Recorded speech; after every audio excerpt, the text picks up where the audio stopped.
Congress is supposed to be simple. Each state gets 2 senators, then a number of representatives based on population. So what happens if you're a member of Congress who's not part of the 50 states?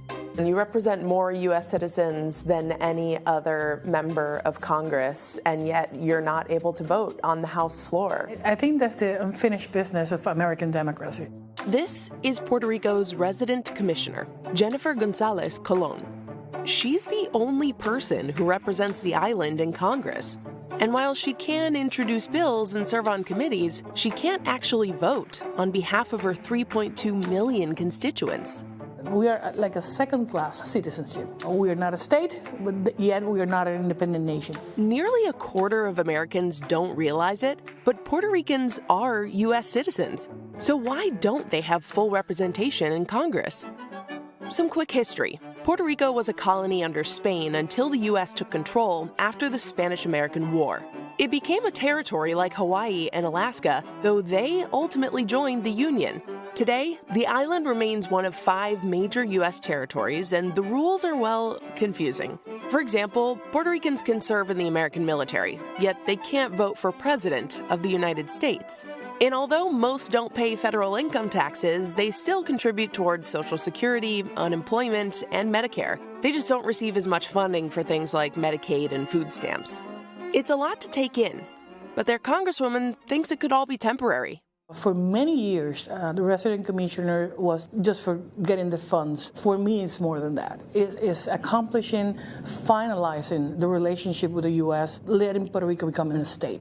Congress says it'll support statehood if that's what Puerto Ricans want. So the island spent decades holding votes to try and gain consensus. Hasn't been easy, though. In their referendum 2 years ago, 97% of the vote went to statehood. But opposition groups boycotted the ballot, so only 23% of registered voters hit the polls.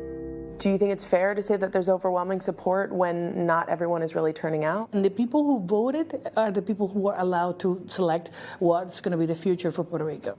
Okay, she's got a point, but why doesn't everyone support statehood? I mean, wouldn't more representation in Congress be a good thing? I wanted to know more, so I headed to San Juan. We're here in this stadium that has a lot of history. Well, this was the largest shelter in Puerto Rico. How did Hurricane Maria shift the conversation around statehood? We were always told if anything happens to Puerto Rico, the U.S. will come to your aid.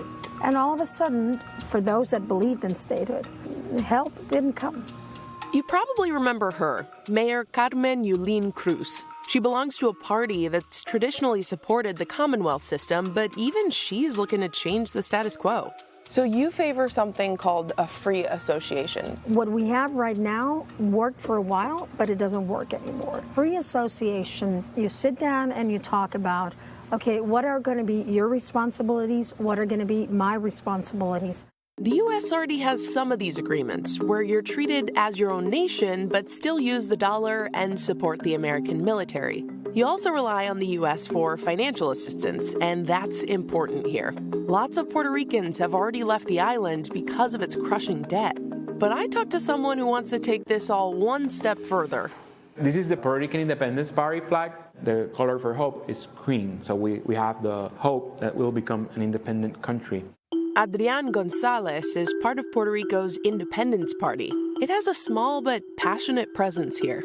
How much of this fight for independence is about cultural identity for you? Even the statehood followers see themselves as Puerto Ricans. When we have the Olympic Games, statehood followers, they are not cheering for the USA basketball team. They are cheering for the Puerto Rican basketball team. We dream in Spanish. We pray in Spanish. It's an invisible resistance to assimilation of another country which invaded this country more than 100 years ago. Congresswoman Gonzalez is planning another referendum, this time with a simple yes or no vote on statehood. But even if turnout is high, a recent poll suggests the island is still pretty divided on all this. Plus, regardless of what's decided, Congress still makes the final call. The reality is, there's just no quick fix to Puerto Rico's lack of representation. That's the thing with being a territory, though. Even as they try to move forward, they still seem stuck in neutral.